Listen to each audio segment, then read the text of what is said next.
Okay, we're good to go. I don't think this will take near as long as the last time because it is just me. We have at least 5 on here live right now, and I'm going to explain what happened to our speaker.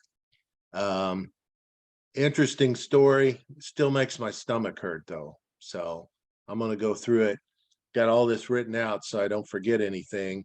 And then I sent you a Word document with hyperlinks and with a letter I wrote the governor last year and emails from judges. And I think it'll all make sense as I go through this. So look at that document either as we're going or later. I will hit share screen here in a little bit and show you a couple things off that document. So we'll look at it too. But you just have me because something totally screwed up last week, and both my speaker, who I set up back in January to do this week, he and I we're still speaking to each other, but it turns into a crazy, angry rant when we are talking because we had something happen to a court case, and both of us agreed it's better if he doesn't appear because he's still super angry. I'm super angry, but I get paid to teach this class. So I can't go away. I've got to be here, or I wouldn't be here for this either. The other problem I have right now is if you pick up a little lisp, I broke a tooth 2 months ago, cracked it all the way up to my nose, up through my head. All the years of fighting, judo, wrestling, fighting with parents, fighting with kids in detention. I never broke a tooth. I bit down on a chicken wing a couple months ago, and that sucker is going to cost me a new sailboat getting this all fixed. So you pick up I'm missing a front tooth. As my son says, my credibility has been reduced by 40% because I'm lacking teeth. So y'all just have to put up with it. Next week they give me a new one. So hopefully I'll be back up there to whatever he thinks my credibility level is. But let's get started. My speaker that was supposed to be here was to talk about a successful expungement case that we did in November, where I had a case. I helped because he lives out of state. I helped an attorney here locally set up this case, meet with him, get all the documentation, I thought, and then go to court. He came in for 2 days so he could go to court. I got the cost knocked down so it was affordable to get what's called an expungement, to get his criminal charges expunged so he could move on with his life. Now, this is a 28-year story that I'm going to try to tell in just 20 minutes. Okay. This happened 28 years ago. This is a thing that, uh, I guess it's unusual for somebody to stay in a job so long, but I have many stories like this that over time I've seen how these kids do, how their children do, how their grandkids do. So this young man, 28 years ago, was 15 or 16 years old. Okay.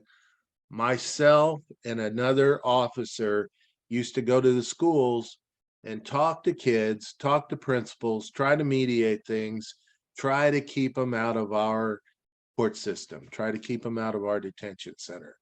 So we both had training as family therapists. We worked with these kids and their parents if they wanted to talk to us to try to work off the record, out of court, no paperwork, and just say, let's work this through. And if we all try real hard, maybe we won't get to know each other any further. That was the goal. Let's never see each other again, because once you start down that trail of going to juvenile court, sometimes it goes into more and more in adult court and even further. I know many people that right now are serving life without parole that are former probationers. So try to work that angle. So this kid was 15 or 16 years old. I'm going to call him Sam. Basically, when John and I were working with him, he was homeless. He was couch surfing. Uh, he was just living from place to place. And he kind of ended up living with a guy that was a major drug dealer, local biker, drug dealer, really a bad guy. But he took this kid in and let him stay with him while he tried to finish school. So, in that respect, he was helping out. Um, so, Sam, at this point, we're working hundreds of other cases, but John and I were aware of this kid. We had talked to the parents, talked to him, tried to get him to go to Ohio with his parents. Didn't work. He wanted to stay here. And it's like, well, we're probably going to have to wait till we get jurisdiction or we get a case against him before we can order him to get out of Dodge. That was the plan. Uh, Nothing happened. He never had a juvenile case. He didn't catch a case. He was under the radar. We had no authority over him.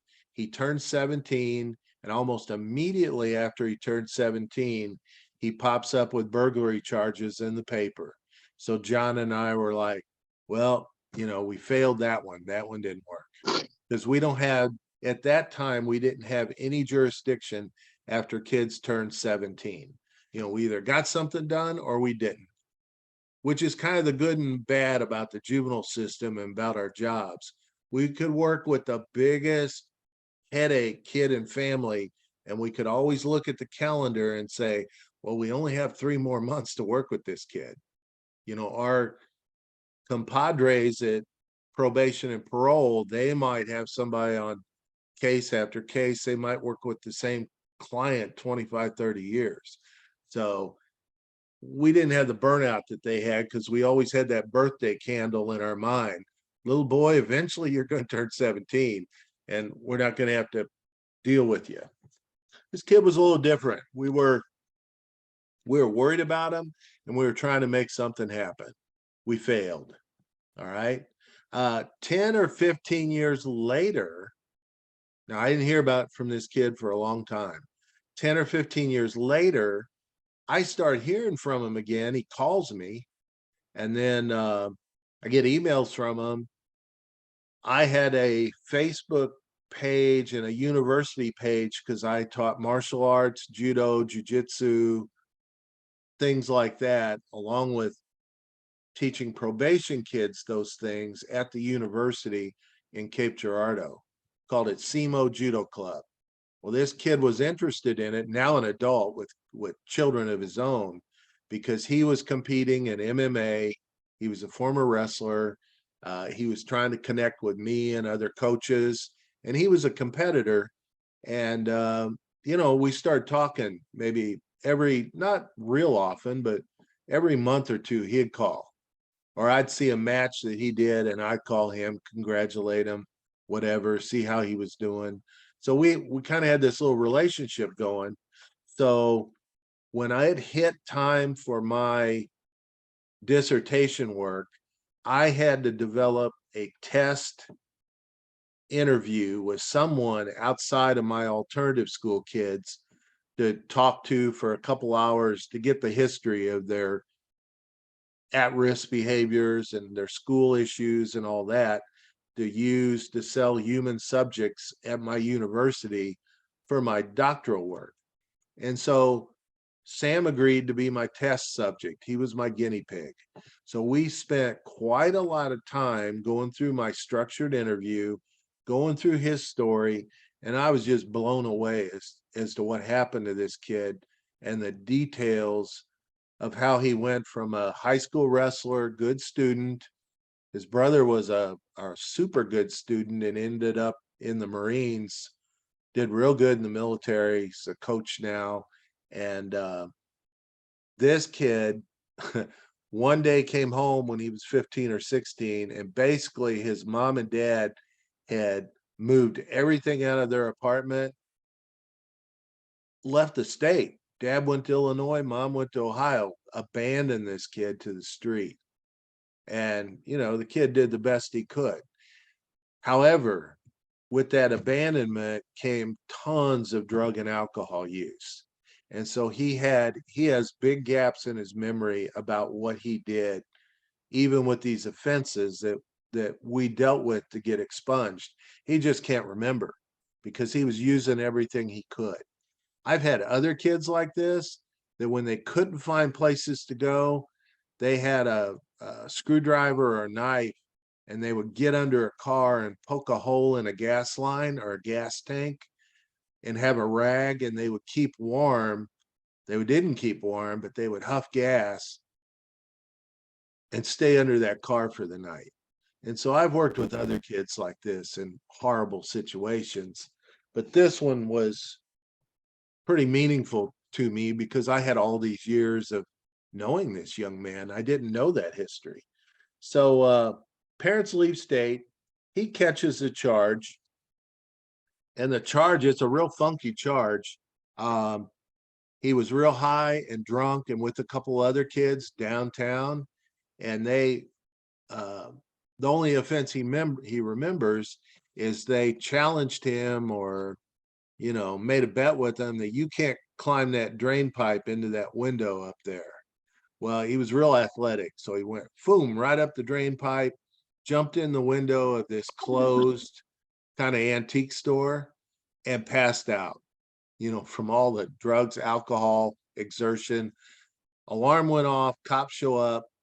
He catches a burglary and stealing charge, felony charge for doing that.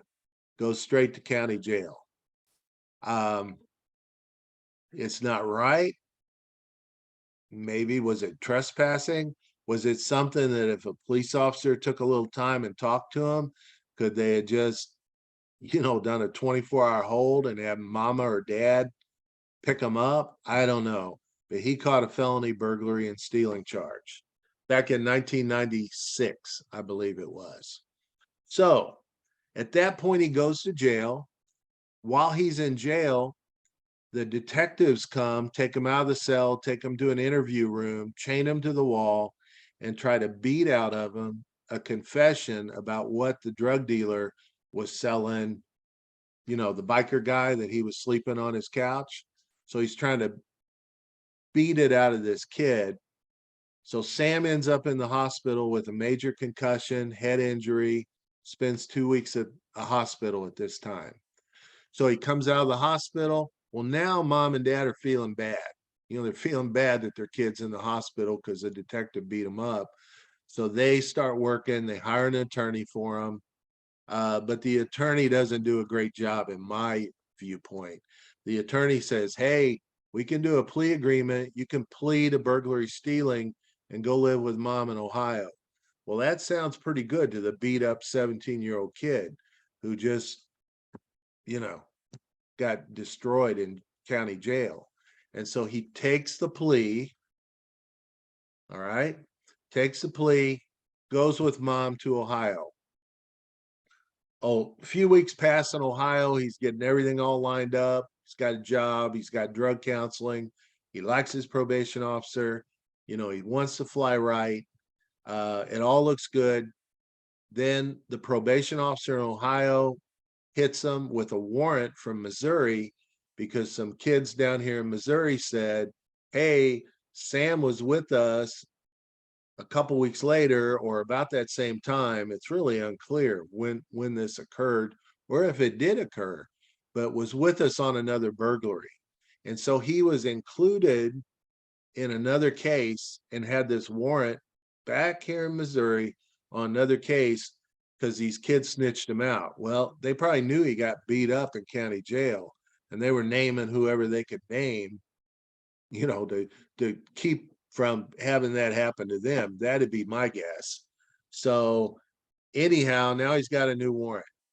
So he gets the attorney involved back in Missouri, and the attorney goes, "This is no big deal. Yeah, you got to come back. We got to go to court again, but they're just going to throw this in with the other case. You're not going to get any more time. You're going to get this is going to be a second charge, but you're going to get probation. You can get past this, blah blah blah." So that's what he did. He came back.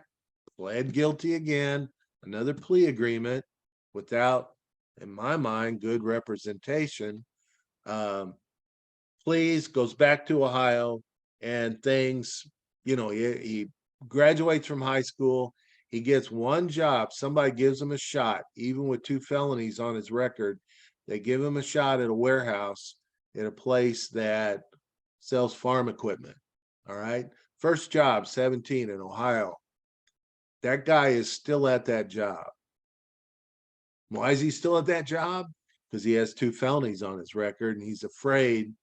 He has applied, thought about applying, but he's like, hey, I can't mess this up. Now, just recently, a few months ago, he got a big promotion. He's an outside salesman. The job part is going pretty good. Okay. That's finally worked out for him, but it's taken him, he's had the same job for 25 years because he can't change. Nobody else will hire him because of the felonies.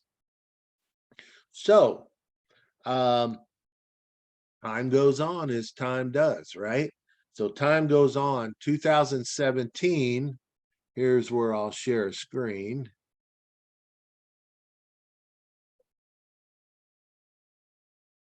Right, I'm going to share a screen here.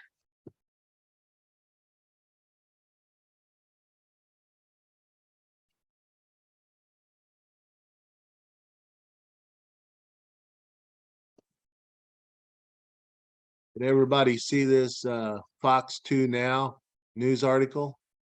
Okay, Yeah, that's on your handout too. Um, this came out in various papers in Missouri, and it was new law, right? 2017. They're talking about the new law in 2018. New 2018 Missouri law makes it easier to get criminal records expunged.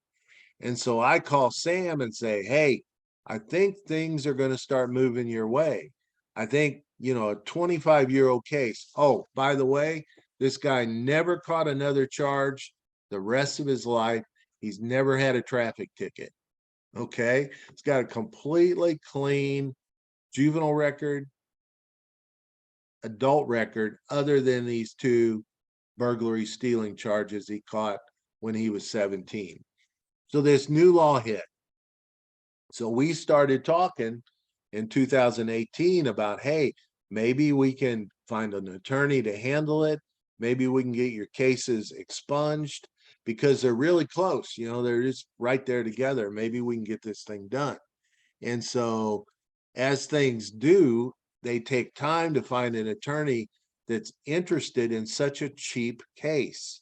What an expungement cost in Missouri is basically $800 in filing fees and service fees, and then the time involved in gathering up all the material, writing the petition, the affidavits, the court time.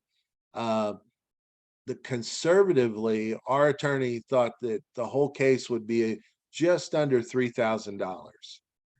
So think about it, for these guys that are barely hanging on to jobs that, they haven't been able to get advancement. They have these jobs, $3,000. Well, that's exactly what my new front tooth is going to cost me. That's a lot of damn money now. Like I said, 3,000 bucks. That's who has $3,000 laying around. So Travis or Sam started saving for this thing, saving up for his expungement case.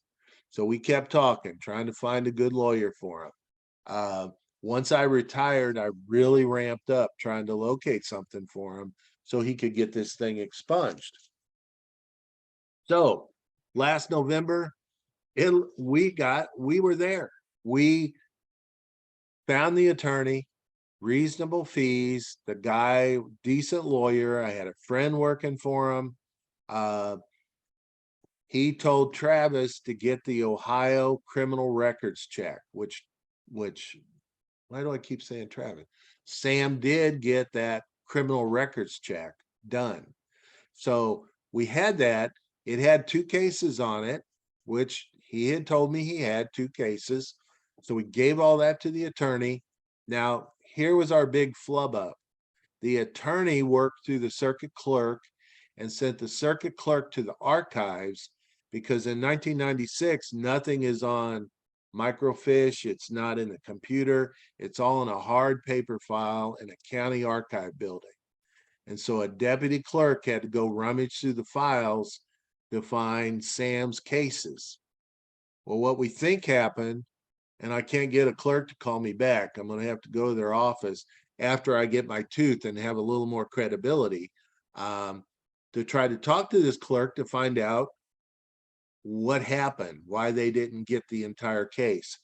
But the clerk apparently grabbed an arraignment and one charge and didn't grab the other one. And so when the attorney put the petition together, he left a charge off. He left it off of the case, which according to the judge wouldn't have mattered, because current law in Missouri only lets you expunge one charge. And so the judge, even those two cases were close together, is pretty adamant that they weren't part of the same course of criminal conduct. That's the phrase in the law that he keeps quoting to me when I call him up. He says it wasn't the same course of criminal conduct. I say it is. This kid was drunk, high for several weeks on end, didn't know what he was doing. Who knows what else he did? But it was, to me, the same course. But the judge is saying it wasn't the same night. And it could have went over, it could have been at the end of December and into the first week of January. So when in this document, I send the email that Judge Lewis sent me, starting with, it's example 1. So it's, Randy, I'm afraid I've spoken too soon. Because at first he said, well, we can fix this. And then he started looking at the law, and then he started back walking on the idea that they were the same case. They were the same charge, which I get. You know, he's a 69-year-old judge getting ready to retire. He don't want anything looking like that might get overturned. Very conservative. We're stuck with this right now. And so this all happened last week. That's why I lost my my speaker tonight. I threw one more to Sam and the attorney, one more email out saying, hey, can we get those hard files? Can we see how close they are and maybe turn this judge around? But basically, Sam is so angry, mad, broke right now, he doesn't want to go back to the well. And to top this all off, here's my kicker, guys. This is how real life works. Between November of last year, December, and now, our attorney is now the attorney for the city of Chicago, has moved to Chicago, Illinois, is not even in Missouri. He'll talk to me. He'll answer my text messages, but he and I both know he's in Illinois to stay. He's making big dollars from the city of Chicago. He doesn't have 500 small potato cases like this one in Cape Girardeau County, Missouri. This is not on his radar. So we're basically screwed. Except, and this is not how I wanted to spend 2023, but this is how I'm probably going to spend 2023, a good part of my time. There is a Senate bill and a House bill going through right now. I put it on your list here so you can look at it, because it's probably going to be in other states too. The lobbyists that put these things together, put them together for other states. But this will make certain cases, it's House Bill 352 and Senate Bill 189. You can look both those up just real quick on Google. Senate Bill 189, Missouri Senate, or this House bill even has a actual hyperlink on it. But what this will do is, after a certain amount of time, it's called a clean slate law. It will automatically make those cases disappear. Okay. So hopefully this thing will pass, and hopefully Sam will be in the cohort or the category that we can make that last case disappear because of this law change. Um, this is a really big deal, guys. Like it says here in this article, in 2021, more than 500,000 Missourians were eligible to have their records expunged, but fewer than 1% of them did. Now, why not? Listen to all the trouble I went through, and I have all these years in the field. The judge was at one time my juvenile office attorney. I know everybody down here. You would think I would be able to grease the wheels enough to make something like this go through. And I couldn't do it because of the wording of the legislation. How many years has passed? Sam doesn't remember the second case, so that doesn't help us. You know, it's on or about, so it doesn't help us make that close contact. And so it's been a hard week. It's been a real rough week knowing I didn't have him, because we were really gonna toot our horns tonight that we got him expunged, because Sam's goal is to be a head wrestling coach for a high school girls wrestling team. His daughter is a star wrestler for this high school. He's been an assistant coach for 2 years. He wanted to go out as a senior with him as the head coach. So to add salt to the wound, even though he was applying thinking he had been expunged a month or so ago, thinking we made it, because the judge told us, hey, you are expunged, your records disappeared, until that other case popped up. The high school in Ohio, and I don't know yet how many other places do this. You guys could check this. I'm not going to put it as an assignment question because it's the end of the semester. You got enough to do. But here was a question on Sam's application to be a high school wrestling coach. It said, have you had any criminal cases expunged? Now, I want you to dig that for a minute. So you go to the trouble, you pay the money, you get the court to expunge your cases, make them disappear, and then these entities, schools, businesses, corporations, governments, have the audacity to add the question to the application to challenge you one more time. You know, to me, that's just the biggest slap in the face there is. That makes the law worthless. So as I talk, all right, I talk.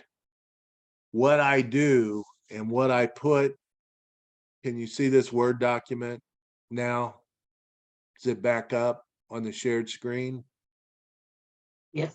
Okay. What I do and what I've in the last few years of working, I guess I had it up to about here with a lot of policies and laws that were going on in our state. I started writing a lot of policy documents and policy letters trying to change things. And I had a little bit of success. Even last year, I wrote this that I attached.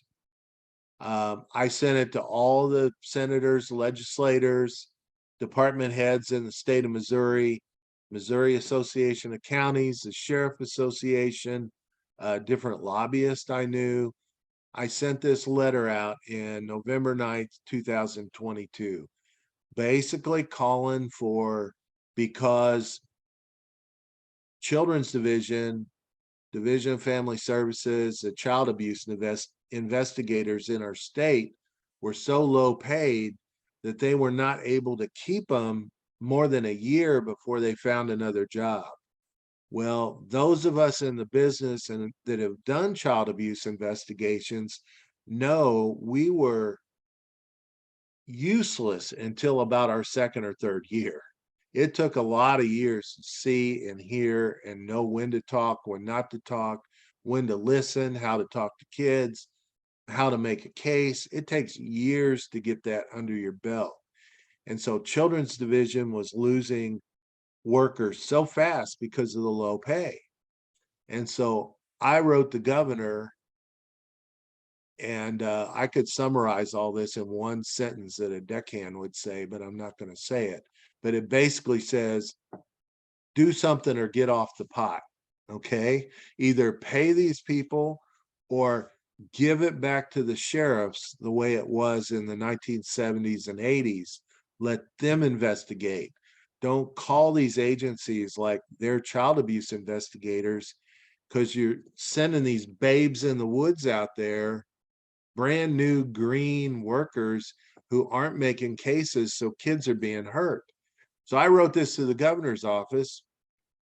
I spent months writing this 2 or 3 page letter and attaching the right references, because I know this governor, he's a former sheriff and he's a farmer. And if I put peer-reviewed research in this thing or anything from universities or from experts, he wasn't going to listen to it. But he would listen to facts from a former juvenile officer, and he would listen to some articles from his local newspapers from people that have to vote for him to get his next election through. And so I attached many references. I made recommendations, and then I said, okay, that's off my chest. I'm an old retired guy. I want to fish, hunt, sail, buy bigger sailboats all the time, and they're not that big. It's not like a yacht, guys. It's a little sailboat. But watch my grandkids play soccer, that's kind of stuff I want to do. I don't want to be messing with this stuff. But it just bothered me to know people that were in this boat with low pay, looking for other jobs. And it's like, man, you haven't even learned this one yet. And so I threw this out and let it go. Well, sometime in January, I heard from a guy in St. Louis, a child abuse investigator. He said, guess what? We just got an 18% raise. And guess why? Because what we're hearing is somebody in Cape Girardeau, Missouri, wrote a letter to the governor. Now, I don't believe that. I'm not saying it's just me. I'm saying that the pressure was right. I might have been the last straw because of who all I sent it to, along with every newspaper in the state of Missouri.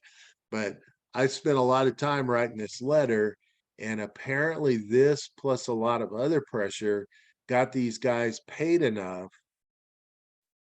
And I say guys, it's actually about 85% female investigators, but got these people paid enough where they might stay and actually help kids long enough. And so what I want to just get to you tonight in the question, along with this letter I attached, where are they at? Up here, I have things about policies, other policy initiatives. Okay. A couple times I've been allowed to teach the capstone class in criminal justice. And if I do it again, which maybe next year I'll get to do it again, where seniors will have to take my course as a capstone research class to get through the criminal justice department at Ole Miss. These are various policy initiatives that are on the radar now, and there's a whole lot of law review articles, research articles that talk about these things. So the first one has to do with gun violence. Next one has to do with raise the age. A lot of states are raising the age from 14, 15, 16. Missouri went up to 18th birthday this year. Some states are even looking at 19 and 20-year-olds still being juveniles because of brain science. So raise the age is a policy statement. This one here, criminal justice, Mississippi. Okay, incarceration crisis in Mississippi has to do with people being detained and held in jails for 6 months to a year without having attorneys appointed because the public defender's office is basically collapsed in Mississippi. They don't have enough of them because they don't pay them well enough. They don't pay them like attorneys, so they don't stay. They take the job till they find something else. And so that plus the high prison population, the prison population is high. Mississippi is the first in the entire country, even though crime rates are dropping. And so that is a policy worth talking about to people. Um, American Bar Association, this one's on plea bargain. You know, I just gave you tonight Sam's situation about how plea bargain impacted him. If he'd had a better lawyer, if he'd had parents to pay for it, he probably would have had a trespassing charge. If he had been a juvenile, he wouldn't have had a case at all, because a kid that old with no priors, I wouldn't have even taken to court. He would have been working with me in the garden. He had been painting sidewalks, things. We would have had him in community service work, and we would have had him in Ohio in short order. Okay. So plea bargain is another policy. Prison Rape Elimination Act. This was a really big deal back during President Bush's time in office. And he actually got the law passed that prisons had to report any rape allegations, rape charges, anything going on in prisons to try to eliminate the problem with rape. Well, this is a relatively new article at the end of last year saying, well, they did pass the act, but it hasn't cut rapes down in prisons at all. So there's a policy issue. Innocence Project is what CJ 100 looked at, has to do with the death penalty. So the Innocence Project has done that for years. So here's, I'm done talking about all this stuff. I really didn't want to talk about it today.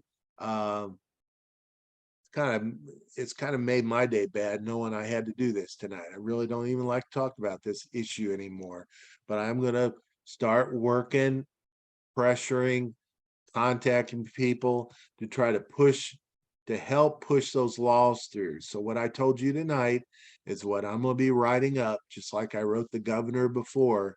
I'm going to write the legislators telling Sam's story and say, look, you need to pass this automatic expungement, because there's lots of people out there that could have better jobs, would be in the workforce, would be taking care of their children better if they did not have those charges on their record. And so it's something that we need to look at. And so if I do teach the capstone, I'll be trying to show you guys how to write these policy letters, policy statements, who to push, who to lean on, who to beg to try to make these policies happen, to try to help out our state, our country, next generation. Okay. I think we're screwed up this year. Sam and I, there's nothing we can do at this point. But if I can push this law through, maybe next year it'll be automatic. And so he can get that automatic expungement. I really hope that happens for him.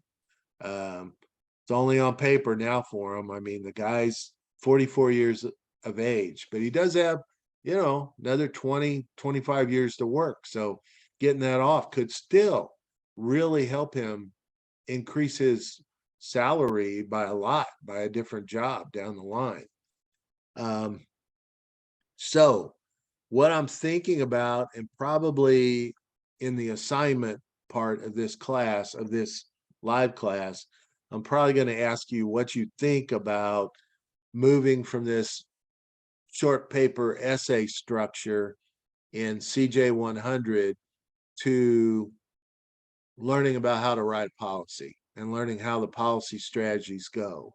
And so it would be, rather than two papers, it would be a discussion forum where you posted what you would do in your letter that you would write with the references you'd attach to try to change one of these policies that has some meaning to you. In CJ 270, for CJ 100 in there, I try to teach how to write a grant or a grant proposal. It was a big part of my career was writing grants for different projects, alternative schools, stream teams, books for kids, classes for older foster care kids. I've written hundreds of grants. So I try to teach that skill, but I would offer an alternative for those of you that would say, I just can't wrap my mind around that I would ever write a proposal for money. I have all kinds of money. Why would I need more money on my job or in my life? Why would I write a proposal for a raise, a new program, something that my boss would do different?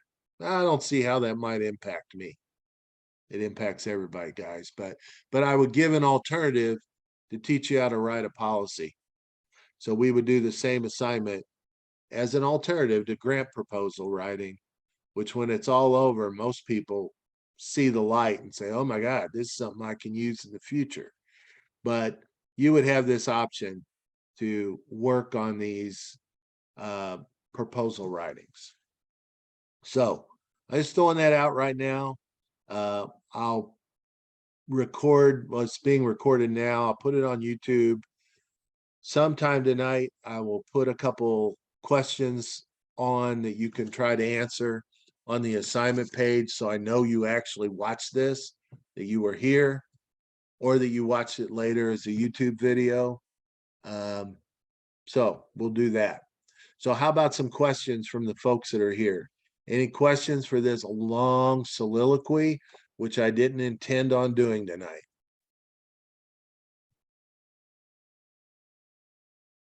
I have a question. So, yeah, why is it allowed for these corporations and things of that nature to ask if you've ever had anything expunged? Because I always thought that once you get it expunged or whatever, it's kind of, I guess, illegal to ask those types of questions.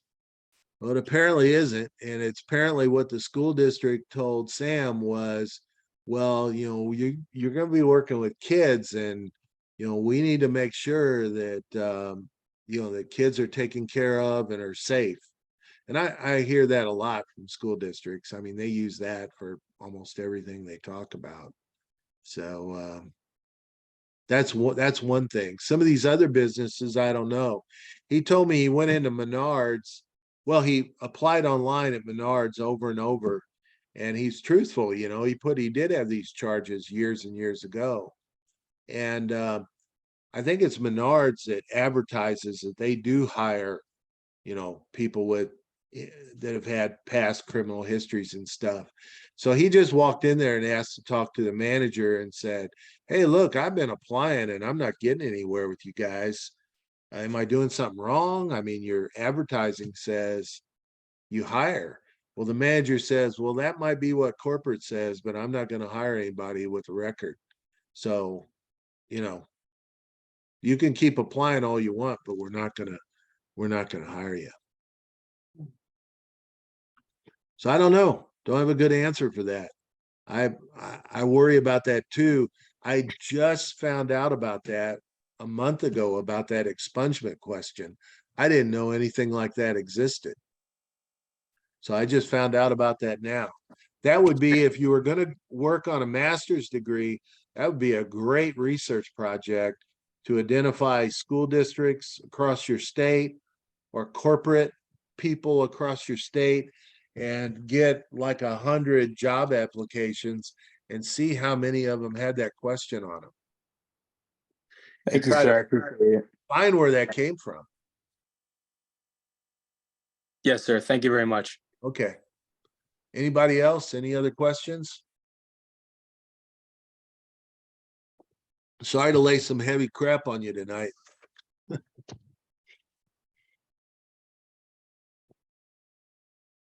I have a question that doesn't pertain to tonight, but can we send you our grant, kind of let you look at it before it's due?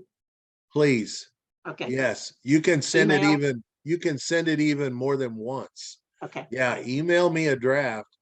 I'll go through it. make suggestions, see if you're missing something. Most people kind of miss the concept of goals and objectives. Oh, and they also miss the theory statement in the problem statement. They miss putting that little theory line in there. It's kind of like what I said tonight about the governor. I know his theory. I know the way his brain works. And if I put anything in there about highfalutin research on why he should pay his child abuse investigators more, his eyes would roll up in his head and he'd push that thing aside. You know, I had to know the man, know what he wants. That's why that theory statement is so important in those grant proposals, because you have to know how that agency, foundation, that board, that legislative body or whatever, how they think, you know, are they thinking social control? Are they thinking crime control? Do they want to, like UPS Foundation, if they want to reduce crime, build up families? There's a huge amount of money in Missouri. I guess it's in other states too, but Blue Cross Blue Shield is a not-for-profit entity now. It was for-profit years ago, but when they became not-for-profit, they had to set up an arm to give money away. And I could get anything out of Blue Cross Blue Shield if I had the intent to improve the health of the local community. I had to say that about 10 different ways, and they would hand me money right and left for projects for my juvenile office. So you just have to know how to word things. That's why that theory statement's important. But yeah, I want to read your grants. My CJ 270 class is small. My CJ 100 is huge. So I should get a draft from everybody. That way everybody gets full points. I will help you perfect that. I've had former students actually write these things and get money for projects in their community and in their organizations. My most recent one was a lady that son was a junior or senior high school baseball player, and they were playing on crappy ball fields. And she wrote a grant proposal to the city and a local corporation to get a new ball field, and she got it for the high school using our model, the same one you're using right now, used every step.